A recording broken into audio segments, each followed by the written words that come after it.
John. Yes, you can record.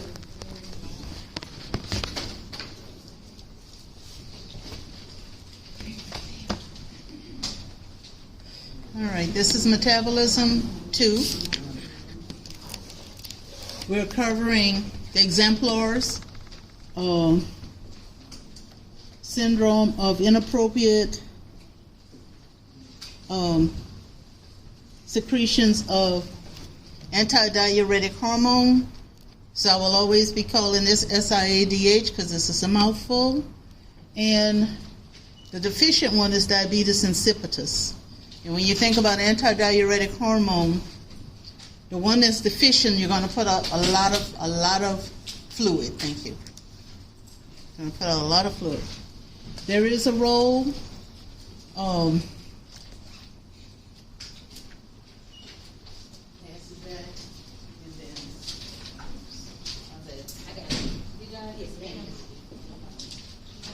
Thank you.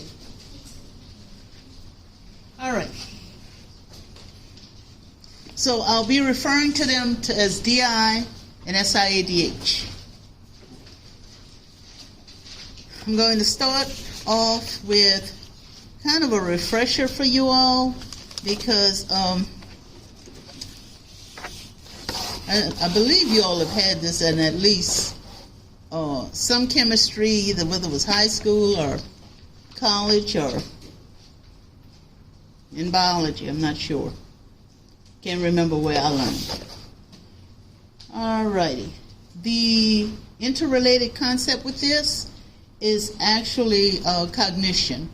And I'll be talking a little bit about cognition also. Okay. Well, let's get started. Give a few more people. They don't have to see this, I guess.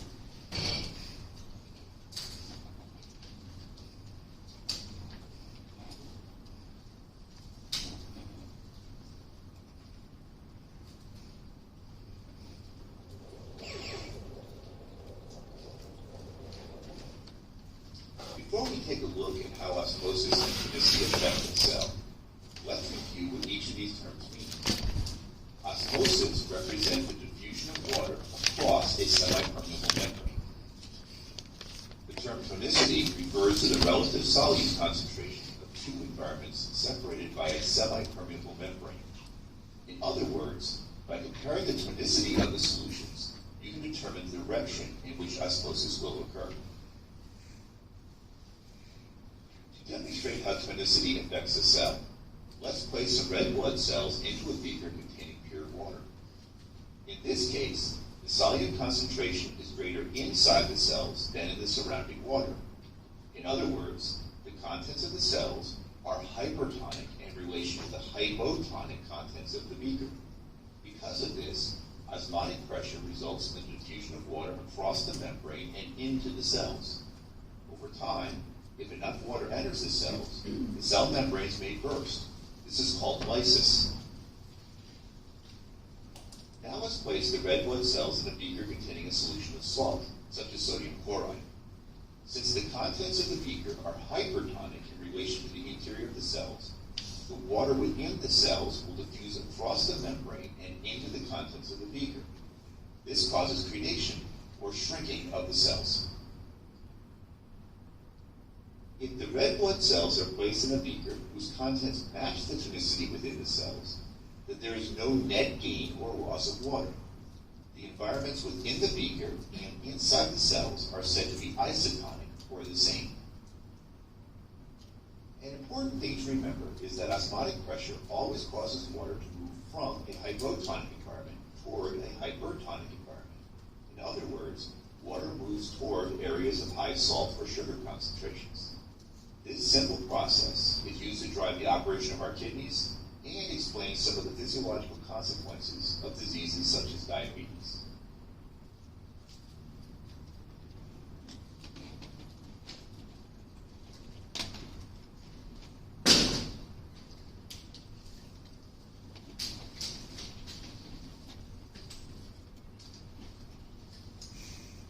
Okay. So, antidiuretic hormone really is what controls the the water in the body. That's one of them. And it's made in the post-pituitary, or vice versa. It's the pituitary and the post-pituitary.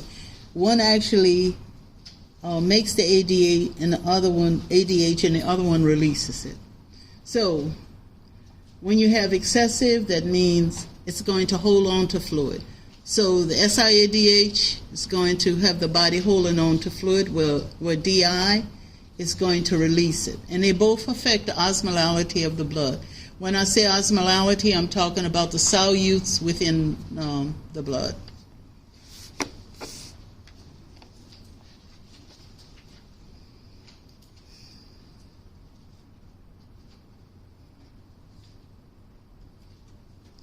All right. So your normal osmolality is 285 to 295. So what's happening there, according to the little video you just looked at, the cells are fine. They're comfortable. They're being bathed with the same type of solution. So that means they're in an isotonic state. And if you had to use IV fluids, it's usually an isotonic IV solution that you would use for these patients. We'll discuss isotonics, hypotonic, and hypertonics a little later. So, when you got low osmolality, it's less than 285. So, from what you just saw, what happens to the cells if they don't have a normal osmolality and they're low? What would happen to the cells? They would burst, because the fluid would go to what? The higher concentration of solutes. So the cells would burst. With this patient, if I ask you the fluid status, I'm talking whether they isotonic, well, let's do it this way. Are they fluid volume deficit, fluid volume overload, or normal? Overload. So that means these people have more fluid than the solutes. What type of IV fluid would you probably use with this patient? Very good. Hypertonic. I only hear one person, but that person is right. You would use a hypertonic solution because you don't have enough solutes. So you want to add solutes to it, so therefore you would use what they call a hypertonic solution. Let's look at a high osmolality, greater than 295. So what's going to happen to these cells? They're going to shrivel up. Good. So fluid volume what? Deficit. So they don't have enough fluid. So what we're going to do is we're going to add fluid to these patients. And we're not going to so much add solutes. All right? So in this person, we're going to use what type of fluid? Hypotonic fluid. Very good. All right. And we'll name some of the fluids as we progress. That's just a picture of what you just saw. All right. I use the labs that's really on your lab sheet, but I don't think osmolality, I haven't found it anyway.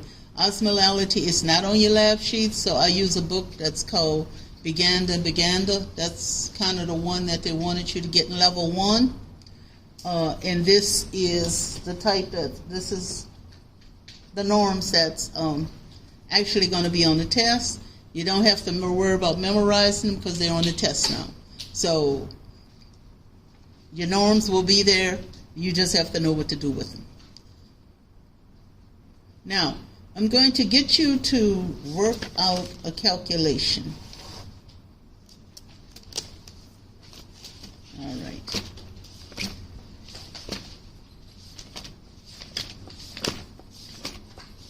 when I find them. Okay, so this is your formula. It's 2 sodiums plus glucose divided by 18 plus BUN divided by 2.8.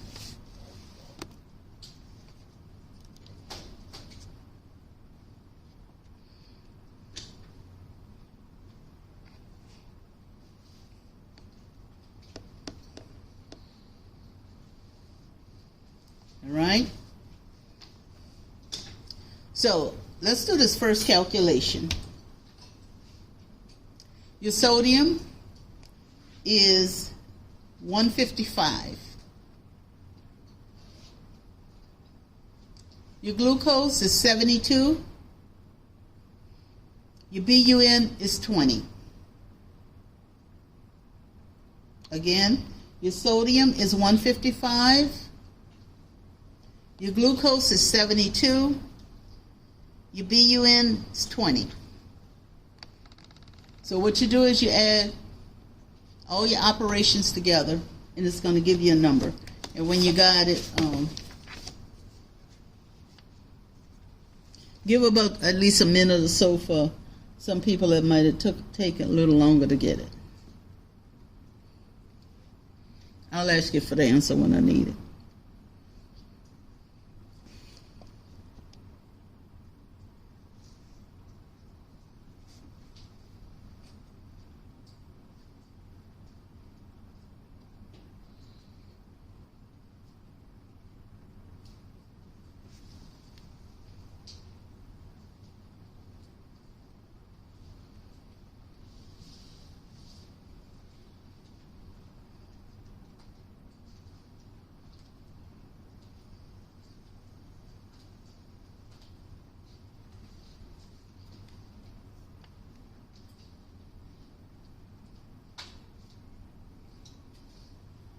Okay, what do we have?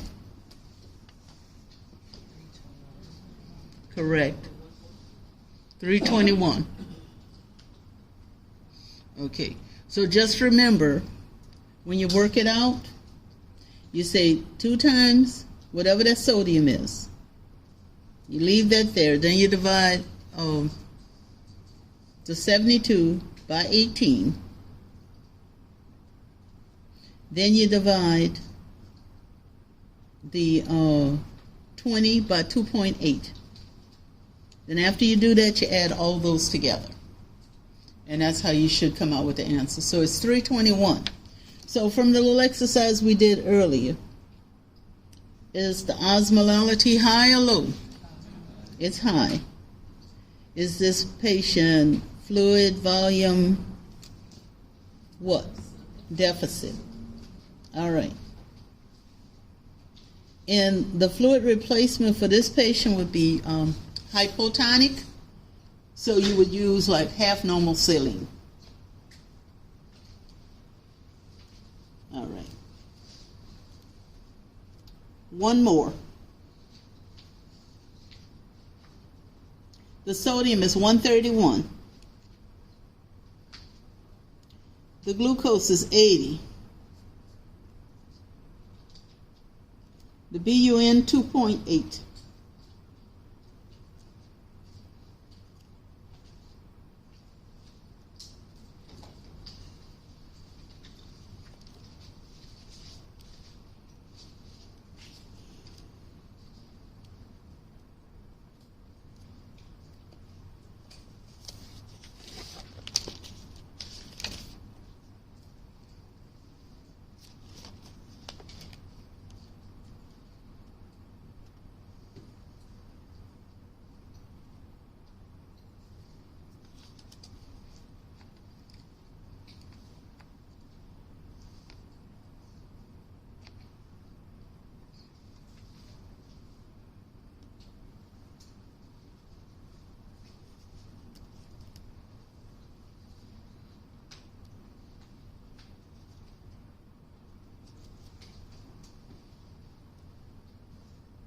What did we come up with?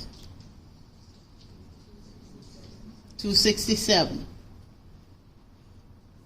All right. Osmolality, high or low? Low. Good. Fluid volume, overload. Fluid replacement, a hypertonic. Example of that is D5 normal saline. So good. Now, these are some examples.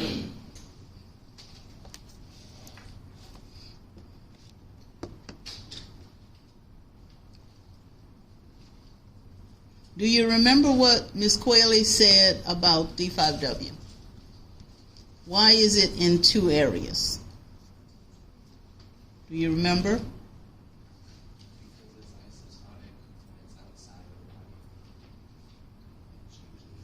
It changes to hypotonic once it starts metabolizing. All right, good. So, now that we have some ideas of the fluids that will be used, one of the main fluids I don't have up here, of course, but these are the fluids that you would use. Do you remember what colloids are?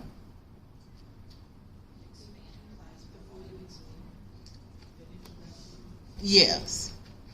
She said volume expanders. You saying bringing the fluid back. So you both are right. And colloids, you can use less fluids to do the job.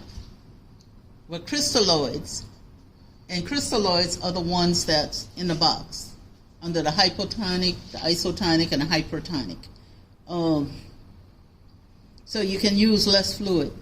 You remember any particular, the most common colloid? Very good. Albumin. Of course, another type of IV fluid is blood and blood products, and that'll be discussed in your concept fluid and electrolyte on this level. All righty.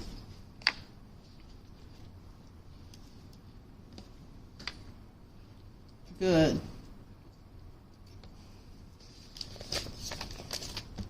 This is just an example of, this used to be an activity where, you would rearrange your desk and all of that. Well, not doing the activity, but my suggestion when you're studying for this material, study each one of them individually. You can eventually put them together for comparison contrast if you want to, but study each one individually, including the ones with Metabolism 1. All right? Because you got 4 exemplars. And it's not that the students really, if they're in class, it's not that they don't understand. It's easy to mix them up. So that's why I'm recommending that you study them separately. Okay.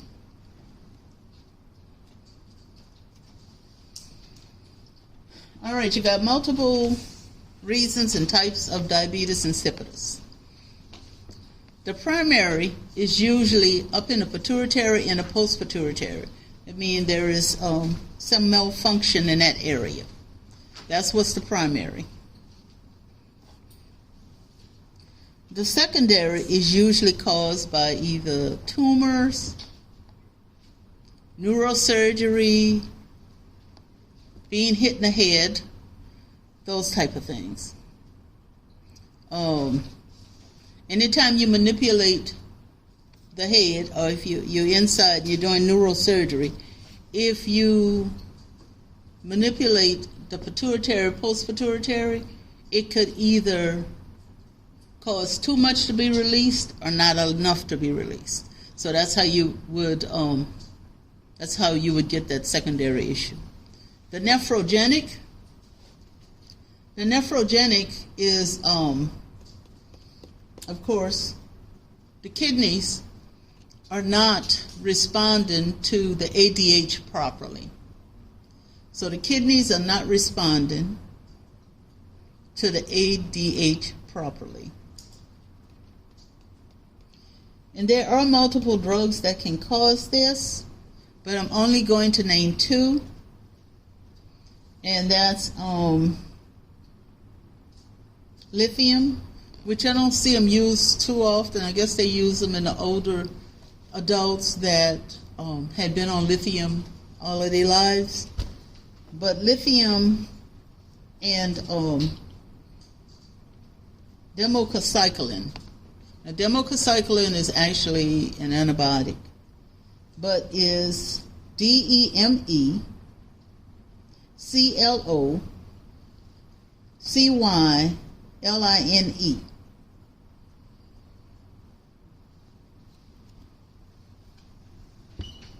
And we're going to talk about that again later.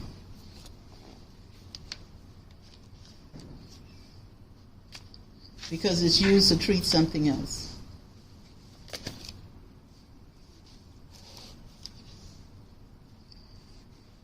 All right.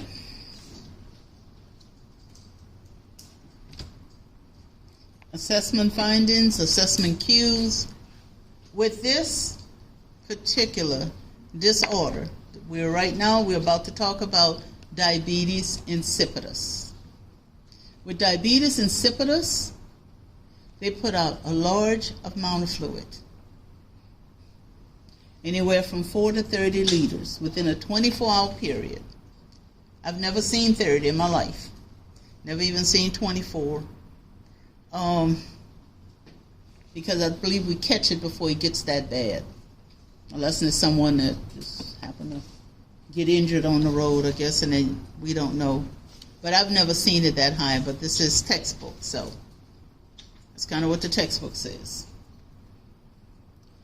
Now, this particular patient is going to have low specific gravity. And the reason being is because they are holding on to all of the solutes and they're releasing all of the fluid, all of the water.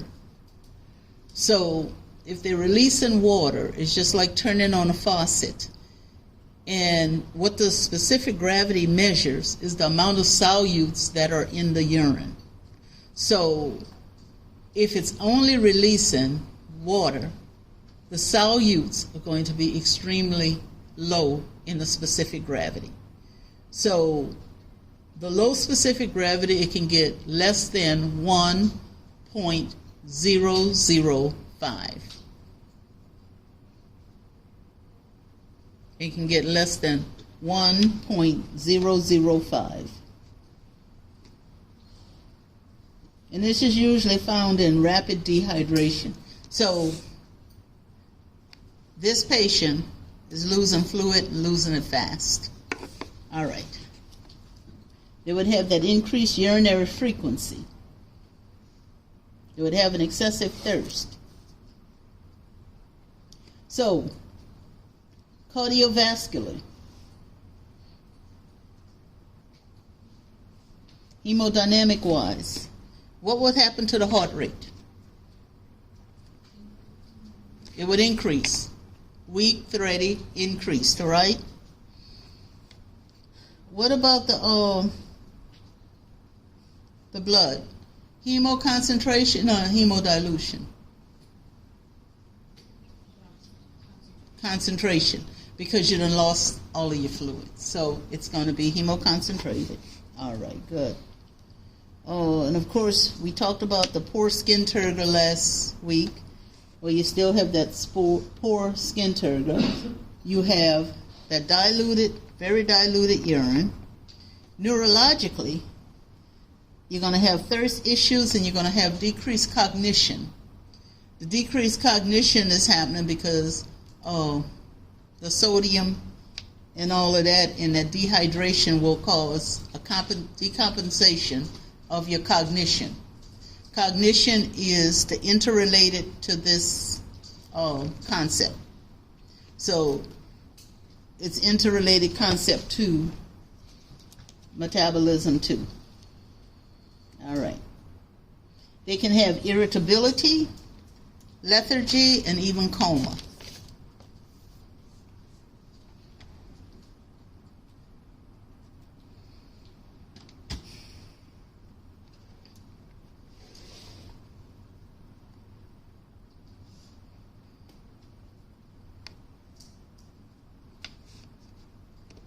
Now, Your serum osmolality we talked about. What did I say was norm?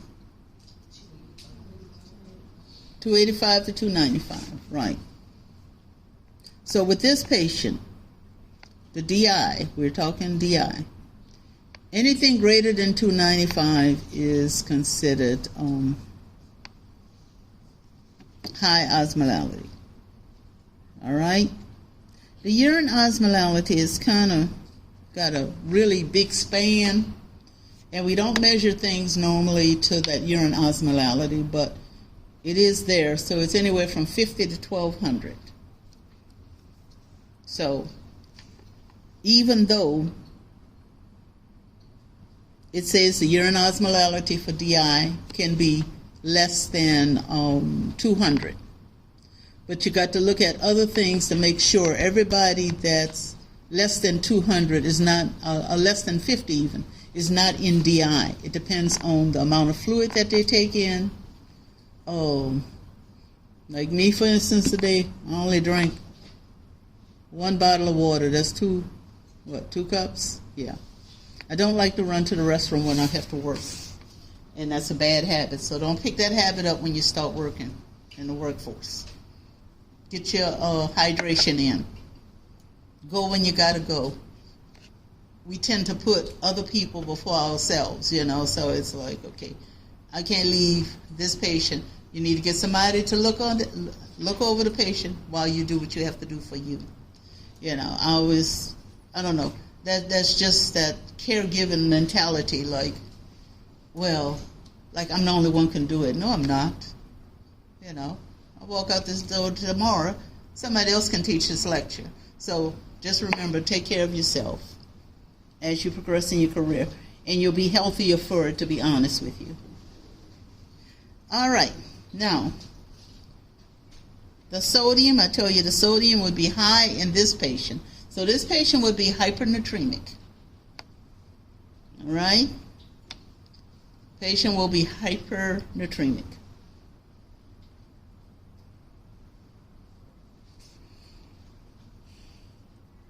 The BUN for this DI patient can be anywhere from normal to slightly elevated due to the dehydration.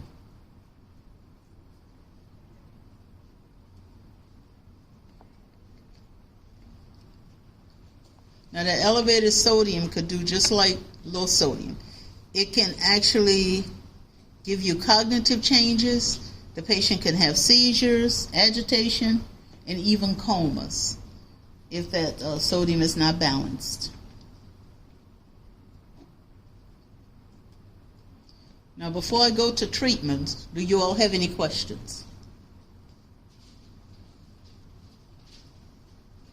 What was the urine osmolality you said? 200 to 1200. And I didn't tell you the OSM per kilogram. But when you see it, you'd recognize it if it's one of them that I'll be using. Any other questions? Okay.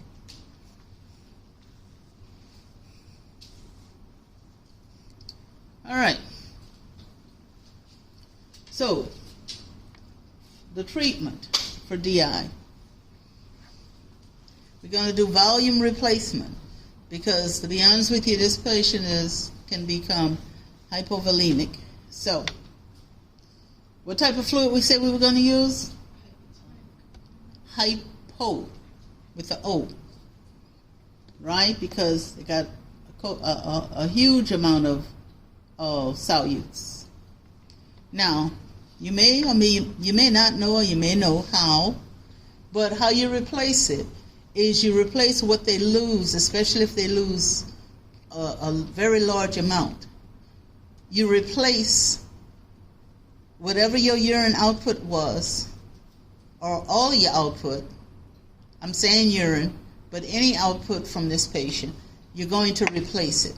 So the examples I usually use is if you lose 1,000 milliliters of urine, if that patient has 1,000 milliliters of urine, for this exemplar, you're going to replace 1,000 milliliters of half normal saline. So you got to replace it, especially when they're in a crisis. This is life-threatening as well. All right?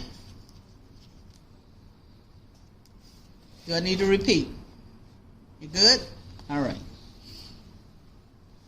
Now, DDAVP has been used for years nasally. It can be given orally. The other name is desmopressin. Vasopressin can be given IV if necessary. What this does, the effects that you want from here, is you want the urine to decrease. This medication will decrease the amount of urine that you'll be putting out. Okay, so you want your patient to urinate less. If they're putting out numbers like 1,700, you give it to them when you need to decrease the urine. But you need to pay strict attention, because if you give it to them and they don't need it, then you're going to go into a whole nother disorder. So that's why it's very important to do a strict INO. All right. Now, treating the nephrogenic DI, they have to treat it differently, because what's happening with the nephrogenic is it's not recognizing the ADH. So can't give them desmopressin because it doesn't recognize it already. And already have too much, so it'll make the situation worse. So they would give them thiazide diuretic. The thiazide diuretic would actually decrease glomerular filtration with the GFR. It will decrease it, and it's allowing the kidneys to absorb more water. Okay? So that's the reasoning for that. Even though it's a diuretic, and even though this person is urinating a whole lot, it's kind of that little paradoxical thing going on.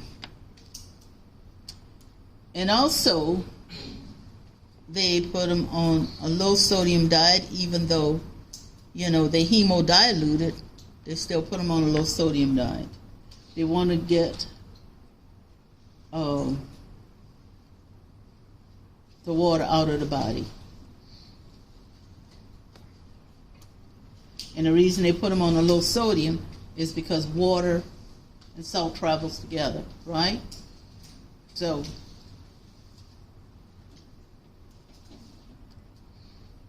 they really want to, decrease the urine output, all right? That's what they want to do, decrease the urine output, because that patient is putting out too much, and this patient is going into a crisis. Now, when I say nursing intervention,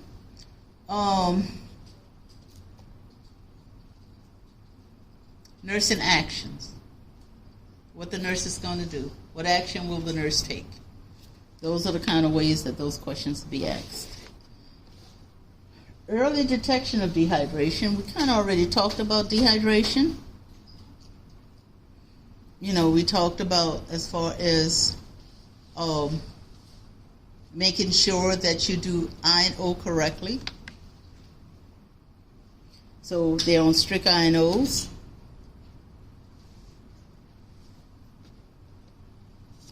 I don't see the doctors do urine-specific gravity as much, but in some instances, yes. All right. Now, this patient, the reason why I want to make sure that I weigh this patient is because the medication that I'm giving, which is the desmopressin, can go from one extreme to the next. Initially, this patient is going to lose weight because of the fluid. But if I'm giving desmopressin, this patient is starting to hold on to fluid. Well, if they hold on to 2 pounds or more, and when I'm saying fluid, I want you to remember the relationship between the liters and the kilograms. So if I say you got 1 kilogram of weight, how many liters of fluid do I have? 1 liter is to 1 kilogram. Remember that. 1 liter is to 1 kilogram. All right? So, the side effect for desmopressin is fluid overload. So that's why you have to monitor everything. So when you're doing your patient teaching, you definitely want your patient to, and especially if this is a patient that's going home and have something that's called permanent DI. Like we treat them critically, but when they have what they call permanent DI and they send them home on this desmopressin, you want to make sure they know when to take it, when not to take it, when to reach out. So, if they gain 2 pounds or more, they needed to report this to the healthcare provider, okay? Especially if they're on that medication.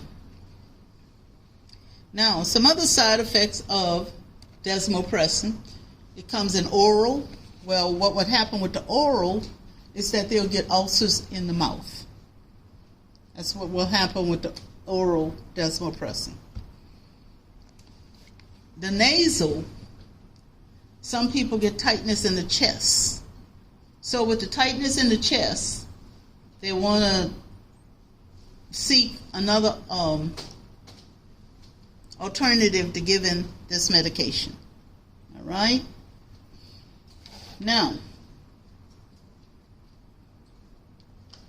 if there is sudden confusion, persistent headaches, this may be showing signs of water intoxication. So you want to get this particular patient to the ED.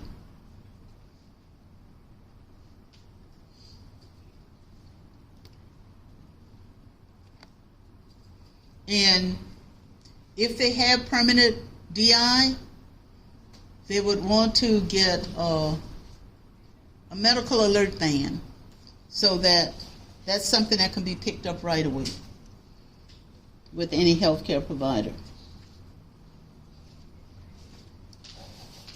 We teach the patient also with the desmopressin, if they look like they're just having more fluid out than in, then they may need a dose of the desmopressin. All right? So if they find themselves urinating a whole lot, then they need that desmopressin. Sometimes they give them an order that says PRN. Okay. Any questions? So basically, an overdose of this desmopressin can really segue us into the next exemplar, which is SIADH.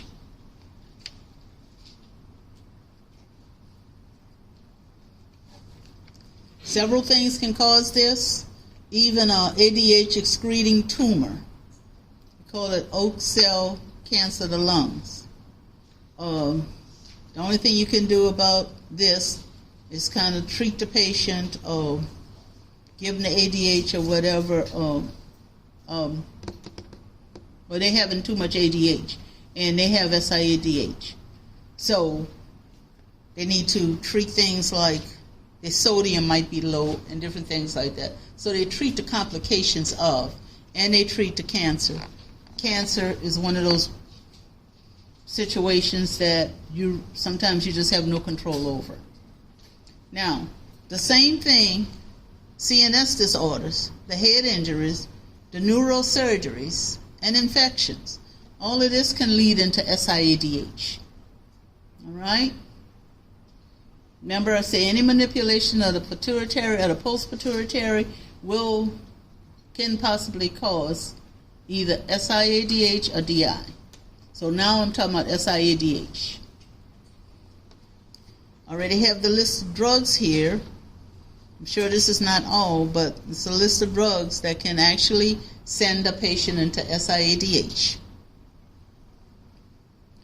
That positive pressure from that ventilator can actually stimulate what they call the renin, aldosterone, angiotensin system, which will cause you to hold on to fluid. Okay? So that's the reason why PEEP and mechanical ventilation is there.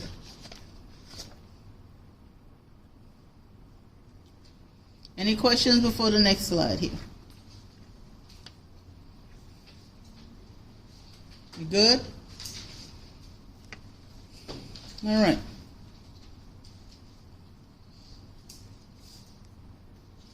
So the clinical manifestations. The earliest ones are water retention without, write the word pitting in the front of edema. They will have edema, but it's that non-pitting edema they won't have. So just write water retention without pitting edema.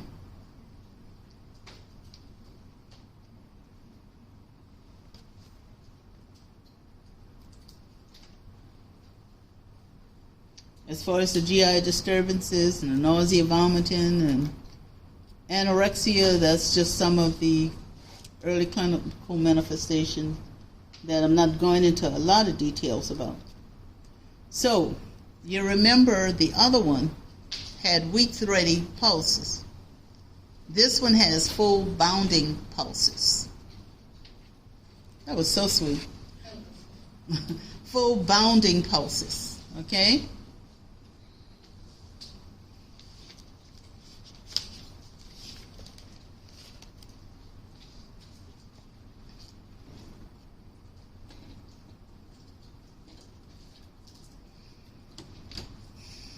All right.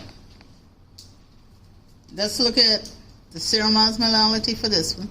We decided anything less than 285 is low. Good. And we decided that this patient is fluid volume. Exactly. All right. So your serum with this patient will be your serum. Let's do the urine osmolality first. With this patient, the urine osmolality would be high because what's happening is you have a lot of concentration. You have a lot of concentrations of solute with this one, because it's holding on to, the body's holding on to the water, all right? So your specific gravity for this patient would actually be greater than 1.030, because you have this increased concentration of the solutes. It would be greater than 1.030. All right? So now let's look at the sodium. This is where you all are more accustomed to people having seizures, having neurological changes, having cognitive issues. It gets critical. They usually give a hypertonic solution to this patient. 3%, if they're this critical, 3% saline at a slow rate. So you don't give it like you give it for the person with the ICP. You give it slower, because you don't want that sodium to jump up too high with this patient, because then it'd be even a more critical issue. I just recently heard that somebody's family member got sent home with 124. I guess maybe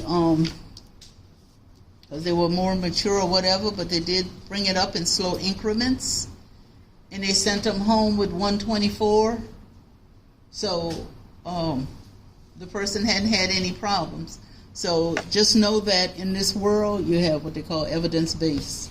But they've always said that if it's really low, they like to get it up, but they don't want to get the sodium up really quickly. All right. So of course this patient is overhydrated, so that means the sodium is going to be low with this one. And the BUN is going to be low. And when you really think about it, I didn't talk about it much in this lecture, but even this patient going to have hypokalemia, right? So if this patient has hypokalemia due to hemodilution, that's something else you have to watch out for. You got to watch out for ectopy. Okay?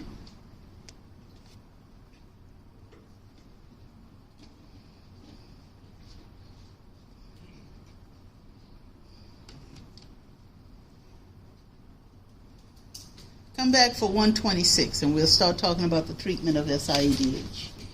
And then we have some case studies, and then we'll be done.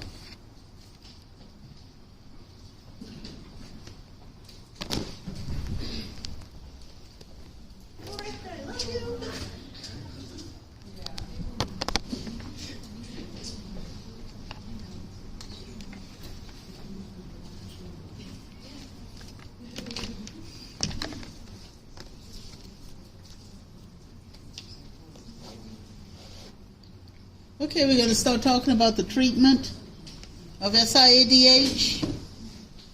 One, they're going to put them on fluid restrictions, and especially free water. They should have 500 to 1,000 milliliters per day on average.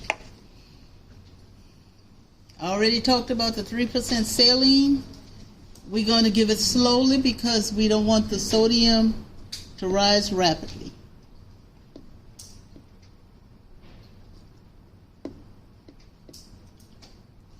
So, when I say 1 kilogram weight gain is how much of, how many liters of retention, fluid retention? So it's 1 to 1, okay? All right. We should really be able to calculate the patient's weight by its INO. That's how strict it should be.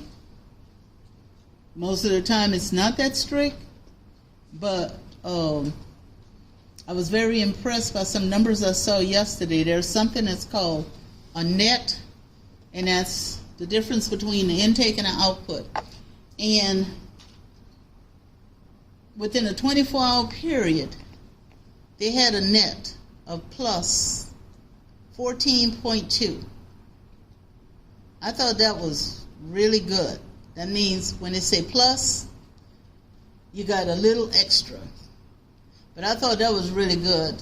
That patient's kidneys are fine. The nurses did what they were supposed to do with their INOs. So, yeah, very important. All right. Now, treat the cause. If they're on medications that's causing the problem, take them off that medication. Or wean them off, however they can get off.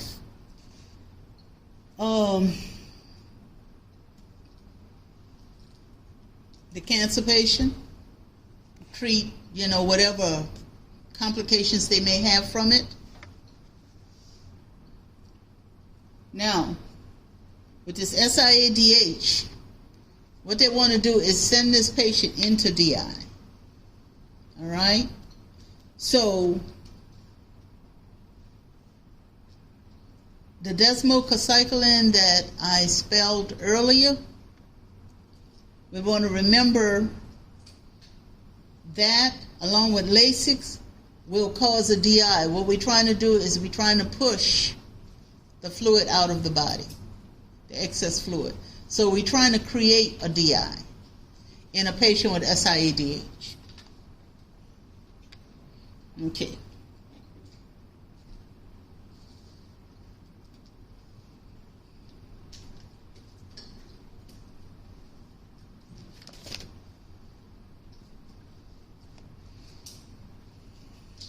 So early detection, pretty much already said it a bit. Monitor and watch your eye and nose. Do your head-to-toe assessment. Make sure the patient, you don't have any edema, or if you have edema, be able to let them know what type of edema you have. Most of the time when we think edema, we think pitting. All edema is not pitting. This particular one is non-pitting because they're losing water. They're increasing the water, all right? So with them increasing the water, but the sodium is, the only thing is hemodiluted. So with it being hemodiluted, a lot of times they don't have the pitting edema. So the fluids that we use for this patient, remember they're on fluid restriction. If the sodium is elevated, decreased, remember to try to slowly elevate it. So, we put this patient on fluid restrictions. Remember, this is SIADH. Kind of already talked about the side effects of medications. There were a lot of medications that I put there. I think it was morphine, Haldol. Those kind of medications might have to reconsider. And even if they were on desmopressin, it's a bad side effect. Now, patient teaching, very similar to the patient teaching for DI. So, we want them to weigh themselves, report 2-pound weight gain, 2 pounds or more, report it. Any confusion, shortness of breath, anything like that, they probably need to get to the hospital because, as I said earlier, that water intoxication really start that persistent headache and that confusion. So they definitely need assistance. And you teach this to the patient and or the the caregiver. All right?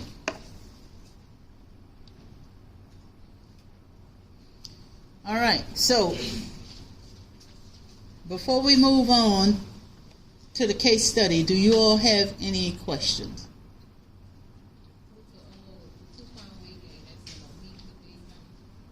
Thank you for asking. 24 hours. Yes. Her question was that 2-pound weight gain is 24 hours.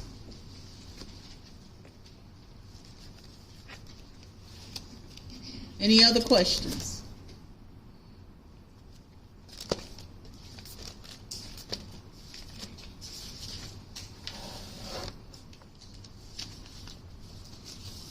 Okay, the one that you all have is the SIADH, I believe. You don't have this one. So I want you to look at this, and if they would ask you to highlight some of the key components that would help you determine why this patient has DI, what would you highlight?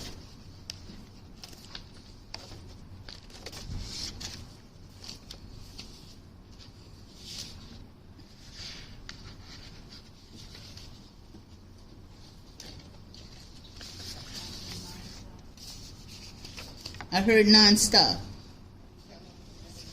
He hit his head, yes.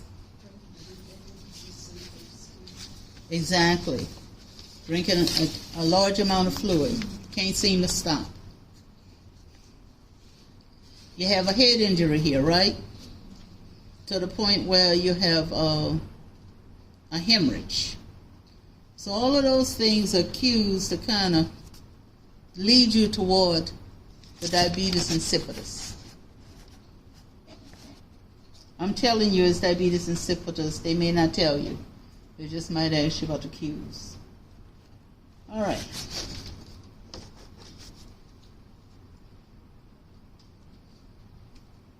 Okay, so we did have diagnostics. We said the MRI. I don't think we had any labs. Did we? No. But our assessment, we already named it, so. So, identify potential priority problems for this patient based upon what we've seen with this patient.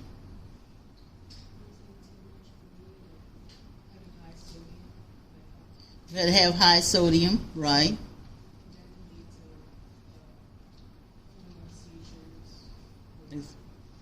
Very good. So, you got it. Can cause seizures, hemoconcentrated. This patient can even go into hemovolemic shock.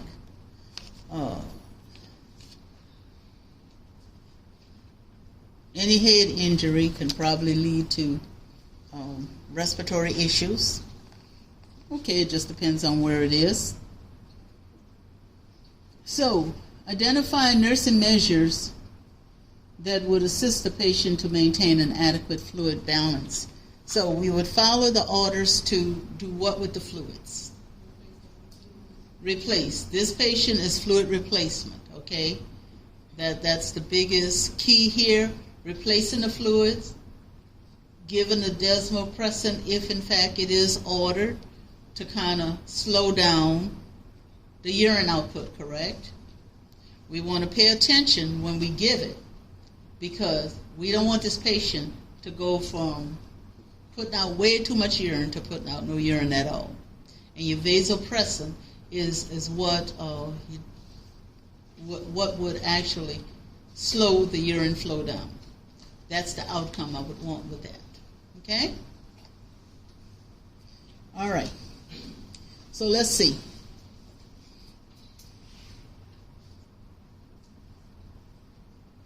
So how would the nurse know when to give the medication?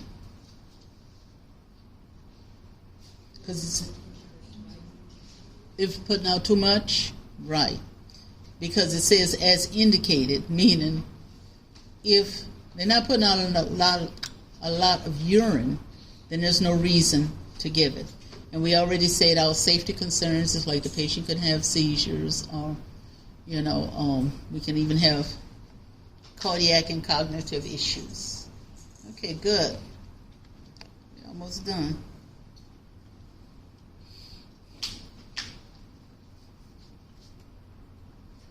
All right. You can team up as 3 if you want to. You can do it yourself. But I need you to break this down with each shift. Okay? So you got 7 to 3. I want you to put your answers in milliliters. When you see patient drink 6 8-ounce cups of water, that means they drank 6, not 6 to 8. Because some people reads it as 6 to 8. That's not the case. So you would say, example, 6 times 240, because what? A cup of water is 240 milliliters. Okay, so that's what I'm asking you to do. As far as your IV piggybacks, we're not stopping the IV infusion.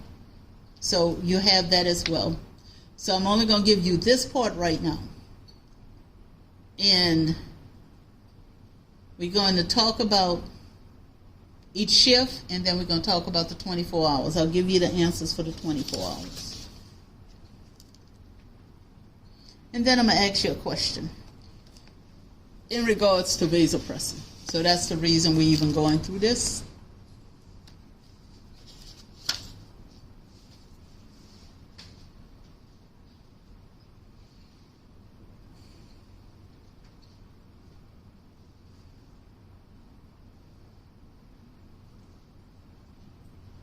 Let's see if we can get it done by 1:50. If you need more time, let me know.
right. So, the IV fluids for each shift was how many milliliters? 1,200. So, of course, I'm going to take those 3 shifts to 1,200. Multiply times 3, that's 3,600. So that's 3,600 in a 24-hour period. You only had 2 piggybacks, but they were on the 3 to 11 shift, which no longer exists. But so for that 24 hours, that's 150. So put the 3,600, the 150 orally. You should have gotten 2,160 in the morning, in the evening 1,560, and at night 1,080. That made 4,800 orally. So what I want is like for the 24 hours, so those 3 numbers that I gave you, the 3,600, the 150, and the 4,800, you add that, you should come up with 8,550. That's for your whole 24 hours. And that's the way usually when you're looking at your charts, when you're at the hospital, there is something that's it's 24 hours. Like where I bring my students, it's from 7:01 one day to 7:01 the next day. And that's how sometimes they measure the fluids, okay? So as far as the Foley catheter, the only output that you have is the Foley catheter. That was 5,550. So I want you to get what they call a net. So the net is when you take the output from the intake, all right? So from the numbers I gave you, you should come up with 3,000. Now, let's think about the desmopressin. It's plus 3,000, meaning there's 3,000 milliliters of fluid that the patient withheld in their bodies. Do you think I should give them the desmopressin? Think about it. They're holding the fluid in the body. They're not fluid volume overload just yet, but 3,000 milliliters in your body is pretty heavy. So if I give them the desmopressin, then they're going to hold even more fluid in their body. So that's why I would not give the desmopressin to this patient. Now, I want you to think about it. Let's say if the patient, let's say it was vice versa and you came up with a negative 3,000. Then yes, that patient probably will be able to have the desmopressin because they have put out more than they've taken in. So when you see negative, they're put out more than they took in. If you see positive, they are holding on to more fluid than they're letting out. Okay? So desmopressin is always given when there's copious amount of fluid. And what we want to do is we want to slow it down. All right?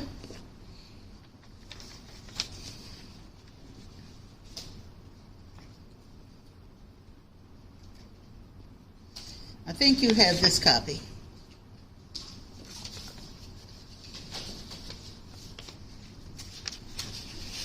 This is the same young person.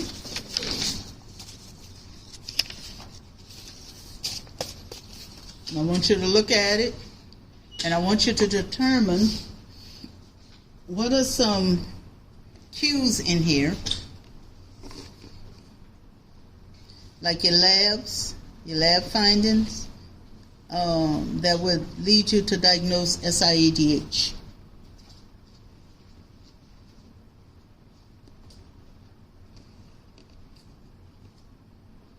I have that desmopressin high for a reason, because I wanted him to come back to the hospital. So, he's getting that desmopressin every 8 hours. 20 mics. When he comes back, having trouble breathing, what's happening? Fluid retention. He's holding on to the fluid due to the fact that probably overdosed with desmopressin. The headache, the persistent headache, that's a cue. That weight gain, 3 pounds in a 24-hour period, that's a cue. You have the rattling, kind of the crackles in the lungs, that's a cue. And the serum sodium is really low, all right? So those are some concerns that I have for this patient.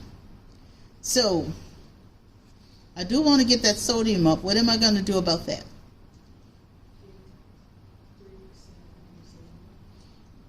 At a slow rate, yes. And if I didn't say a slow rate, they usually do it about 30 milliliters. Now remember, on this level, you have heard 3% saline twice. Don't get them confused. You heard it. Where's the other place you heard? Yeah, ICP. ICP, they give it differently. All right? That's a different situation. This patient is prone to seizures, so we want to take care of that. We want to put this patient on what they call a fluid restriction because we don't want to dilute that sodium any more than it is. All right? So when you really look at all of this, you're looking at a lot of the, like the oxygenation, the short of breath. We already said it was fluid volume overloaded, so y'all did good with that. Okay. So, we're moving on. Almost done. These are just some questions to kind of help you to process, and when we finish the questions, we'll be finished. All right.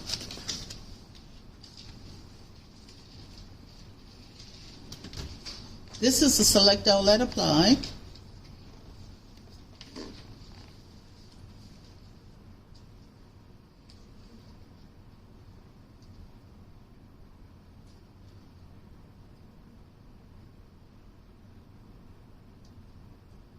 So what answers would you want for this particular patient?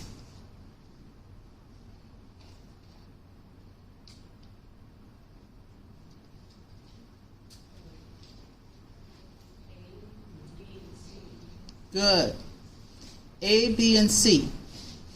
Notify the healthcare provider, because this is a very low sodium.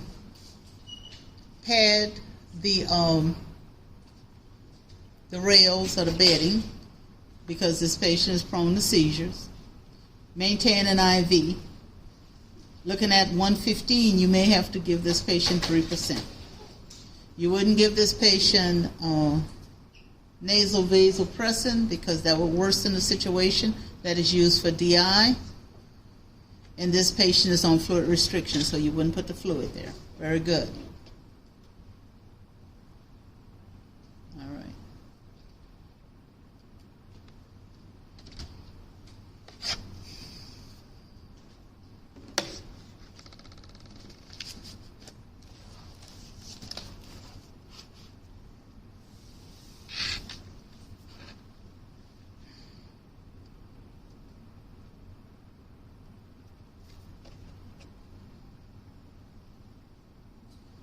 So what are you going to do for this patient? C? C? Yeah. D, the non-pitting edema is for your SIADH. So this patient is dehydrated. That's why I say study them separately, because they can mess with your head. But you remember I said usually you replace, if this patient is in DI and has been diagnosed, then you do what they call a fluid replacement with a hypotonic solution. So put out 700 milliliters, you're going to give back 700 milliliters, all right? Good.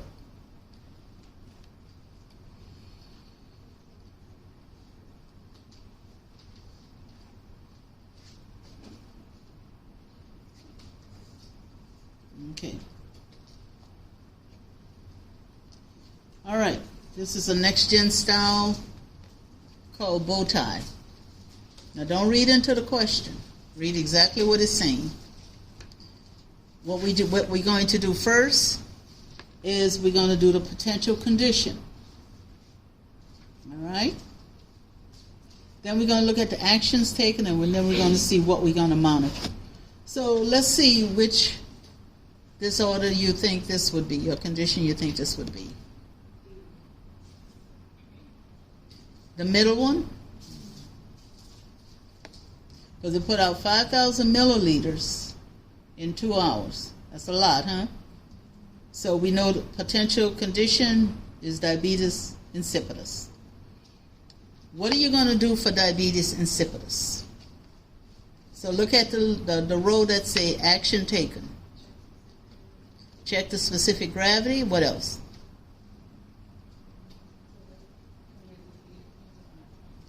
Very good. I'm only asking for 2 answers, so that means the other 2 are wrong. So that's perfect. Now, what are we going to monitor on this patient?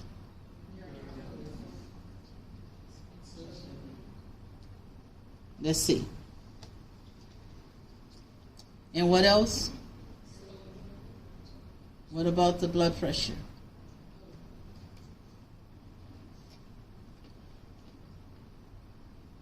I see what happened. My bad. I gotta fix that. Yeah. I see what's going on. Okay. Urine output would have been 1, but I intentionally changed it. But when I changed it on 1 and I didn't change it on the other. But urine output would have been correct. I wanted to put fluid volume excess. But this patient wouldn't be fluid volume excess. All right. Good enough. All righty. This is a SATA.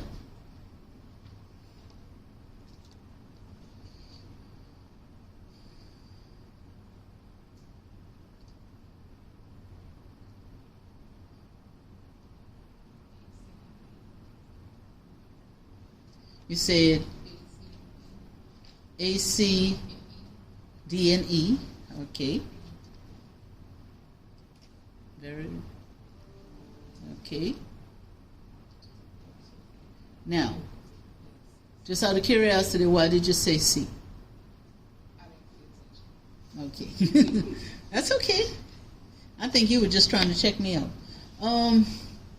Really, I just was thinking diuretic edges. that's all right. Because the diuretic used for SIADH, there's hydrochlorothiazide, and I think I know what happened to you. The hydrochlorothiazide is used for nephrogenic DI. So you're going to use Lasix for this one. Okay, good. And that's it. Do you all have any questions? Okay.